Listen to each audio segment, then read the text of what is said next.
45, some James Harden conversation on the way. We'll get Jay Will's thoughts on the missing James Harden coming up at 6:45. At 6:15, nothing missing from the Bills last night. They were absolutely terrific. We're going to talk about the Pats, who are turning some heads, at least trying to make the playoffs, maybe grab that final wild card spot in just a moment. They're 6-6, two back of the 6-7 seed at this particular point. In the first segment, we clearly got your thoughts, Key, on that the Steelers are good, probably not good enough to beat the Chiefs. The Bills are good. Are the Bills good enough in a one-game scenario? You guys always say it, one game, right? Anything can happen in one game to beat the Chiefs when it matters most. I don't know that they are. I know that they look impressive last night. I know that Alex Smith, Josh Allen was 32 of 40, 300 and some odd yards, 70-something yards, 4 touchdowns. Looked great. But the Chiefs are just different. And maybe the Chiefs are different to me because I see them on highlights all the time. I watch them. It seems like they're on national television, big primetime games all the time. The coach is there. He's a figurehead in the National Football League. Maybe it's just that. They got the splash quarterback with the splash receivers, Honey Badger at safety. Maybe it's all of that little sizzle that makes me look at them different than I do the rest of the teams in AFC. With that being said, the Buffalo Bills going into that game last night felt like to me that the New England Patriots and the Miami Dolphins had tightened things up. There was a lot of pressure mounting for them to win the game against the Niners. If they lose that game against the Niners, it would have gotten even tighter. Now they win that game, the valve releases some of that pressure. Now they get a little more room, kind of 3 games up to win the division. So it's a weird situation when they have about a 90% chance to win the division over the other teams that's fighting the Dolphins and the Pats.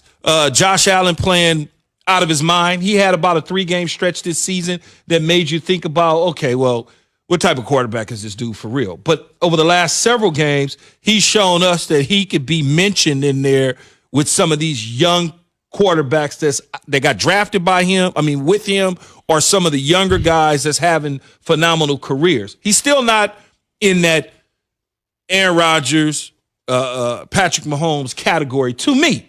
Some would say, I don't know what I'm talking about, but he's not there yet. He's certainly headed in that direction, leading the charge. And I'll go back to this. The smartest thing that they could have ever done in Brandon Beane, the general manager, is go out there and trade for Stephon Diggs. The smartest thing they could have ever done, because you see it too many times in this league where they got young quarterbacks with a lot of talent with nothing around them, and the talent goes wasted. We could look at it right down the street with the Green team that we'll be talking about at some point later. In the division. In the division called the Gang Green, but not so much.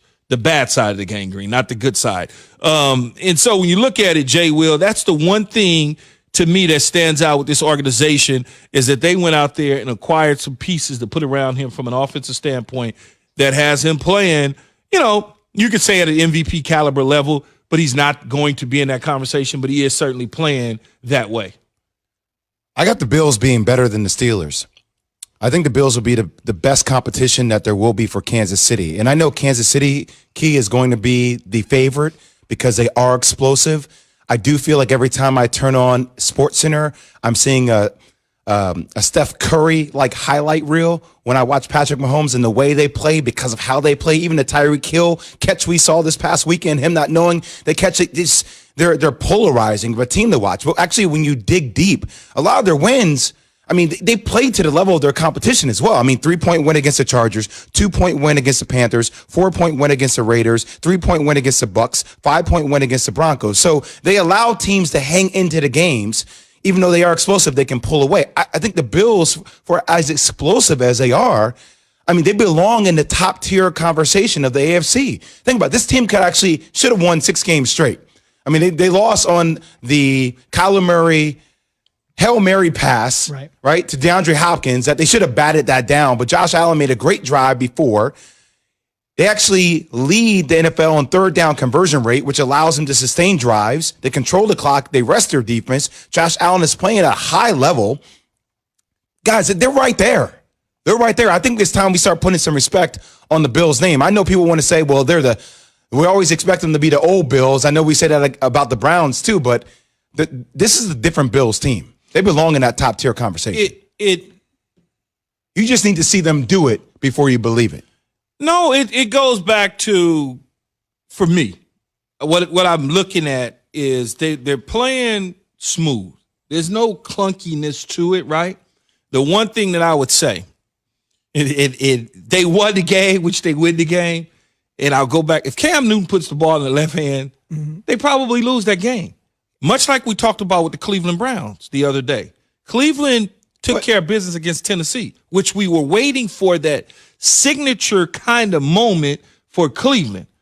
When will the Bills' signature moment come? This Monday or Sunday night against Pittsburgh? Because prior to that, they're winning and they're beating teams the way they're supposed to beat them. But is there an impressive? I'll use the college Final Four, the college football playoff committee. Where's the impressive win at? Like with the team, is it the Kansas Cities? Have they beaten? Have they beat the Pittsburghs of the world? Have they shellacked the Green Bays or the New Orleans? Like where is that W at? Last thing, real quick. What do you think about the Pats' chances to maybe win out, get to 10 wins, and get to the wild card? Because that's the real wild card, quote unquote, discussion to be had. Well, it starts this Thursday night in L.A. If they drop this one to the Rams, then you can forget it. But if they go out there and they're there already, I'm sure. If they take care of business and they beat the Rams, now all of a sudden people start to look at it differently. Now, I'm not counting them out ever until they're mathematically eliminated because, again, they've done well against teams that Bill has beaten up on before, like the Rams, for instance. And so let's see what happens in L.A. on Thursday night.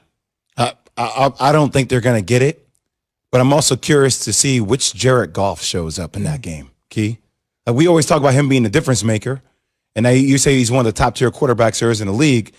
Like, I just want to see it be consistent. Well, if he doesn't play well, Z, then the Pats will win. We have a lot of litmus test primetime games. Litmus test for Goff on Thursday night. Litmus test for Allen and Roethlisberger Sunday night. Litmus test for Lamar and Baker Mayfield. Let's go! Let's go indeed. Let's go to break. On the way, yeah, we know the deal. Trubisky, Foles, it's been terrible this year. I know, we discuss it every morning. The real question, what happens next season at the quarterback position? Our expert in Chicago with the answer next after Jay has this from Straight Talk. It's time for some Straight Talk. Look, we all drop our phones. It happens. You fumble it, crack it, splash it. Well, Straight Talk Wireless now offers this new Platinum Unlimited plan that includes